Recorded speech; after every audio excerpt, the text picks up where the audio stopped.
Tracy, thanks a lot. So Smith and Brewer combined for 29 points in that fourth quarter.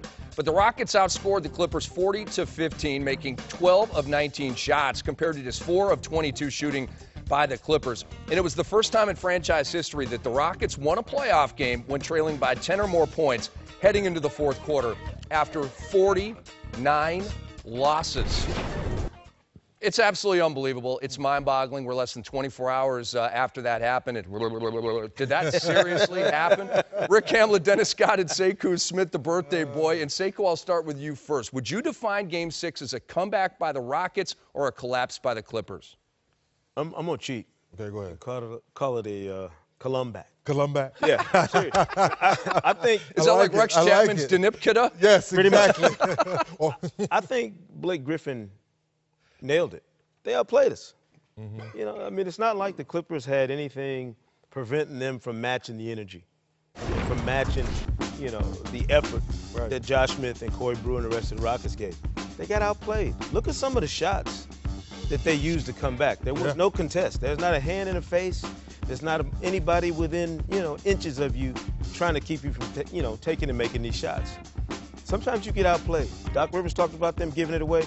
It's not Christmas in May, fellas. It's not Christmas Day. This was a snatching. This was a snatch and grab. So you've got snatched that game and grabbed it. You've got it as more of a comeback than a collapse. Yeah, absolutely. How about you? I'm going to take the other side because the more and more I look at it, when Chris Paul makes that little fancy layup, the score is 70-89 with about 2:35 left in that third quarter. And let's just face it, it's springtime, right? they folded like a lawn chair. Because no more aggression. All the stuff they had built to get that 19-point lead, and you look at the end of the third quarter, it's 92-79. So it went from that 19 down to 13. You go to the restroom, you get something to drink, you come back, it's a 9-point lead. Then you look away, you start talking to somebody, it's a 5-point lead. You're starting to fold. And along with, to your point, where Houston got aggressive, Josh Smith started making big shots. Let's face it, Dwight Howard didn't even take a shot in that fourth quarter. 5 rebounds, 2 blocks. So he did his role. James Harden sitting on the bench. We were going back and forth. When do you put James Harden in? Kevin McHale, being from the old school, he said, you know what? These 5 guys earned to stay on the floor. This is who I'm riding with. Yeah, James Harden was the runner-up MVP, but right now, tonight, I'm going with these guys because they've earned these minutes, and now you look up, they're up by 10 points. You're like, how does a team do that? Yes, the aggressive play, but I'm leaning more like Doc and Blake Griffin. They just kind of folded down the stretch. And for the Clippers, Blake Griffin, 0 points on 0 of 5 in the fourth quarter. CP3, 9 points on 2 of 7. And Jamal Crawford, 0 points on 0 of 4. It was an overall collapse for this team, or comeback, depending on how you want to look at it. And perhaps the most amazing aspect of the comeback is the DMP, really, for James Harden in that fourth quarter. Sekou, what does that say about the Rockets' depth? And what does it also say about Kevin McHale's coaching that he didn't go with the number 2 for the runner-up in MVP? It says that we're trying to win this thing to stay alive, and we'll do it by any means necessary. I think it helps when you have 2 unconscious performers in Josh Smith and Corey Brewer, 2 guys that on a good day, they play lights out. On a bad day, they play lights out. You know? So you live and die with some of the shots they take on certain nights. On this night, Rick, 3D, they were unbelievable. Mm-hmm. And it's because they don't have a switch that tells them, hey, you can't do this. Both those guys believe in their games. They are confident enough in how they play the game to assume that they're going to be able to come back even in the most bleak of circumstances. And I think the Houston Rockets will look back, if things go their way in Game 7, they'll look back at this as the turning point maybe for what their season could be.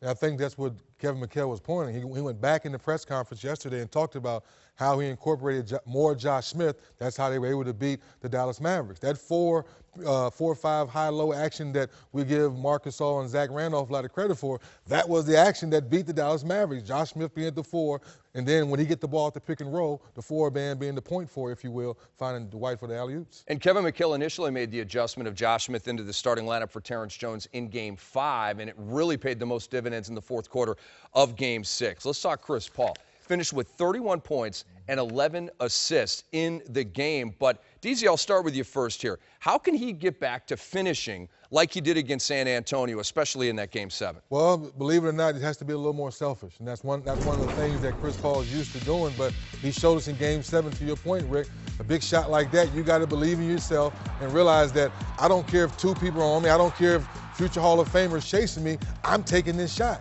But I think he has to have that mentality at the beginning of the game. So throughout the game, because let's face it, Blake Griffin's been playing lights out basketball. He may be MVP of the whole playoffs right now if he had one. But Chris Paul has to be in attack mode to set everyone else up so the defense can believe he's looking to score the ball. The other thing, 3D, I feel like we always forget about this in these playoff scenarios is the other team does make adjustments. They're going to take away some things. The third component of this whole mess for the Clippers that I think it has to be discussed is that inevitable feeling of, hey, we got this. You know, the natural ease back of, hey, we're up 19. We're getting ready to go to the conference finals for the first time ever. It's all good.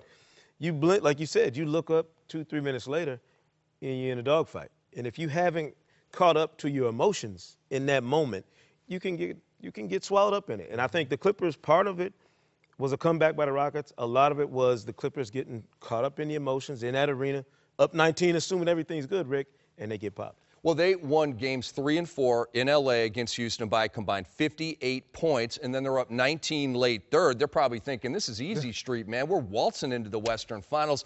The Rockets had other ideas, and Sunday in Houston, the Rockets have a chance to become the 9th team to win a best-of-7 series when trailing 3-1.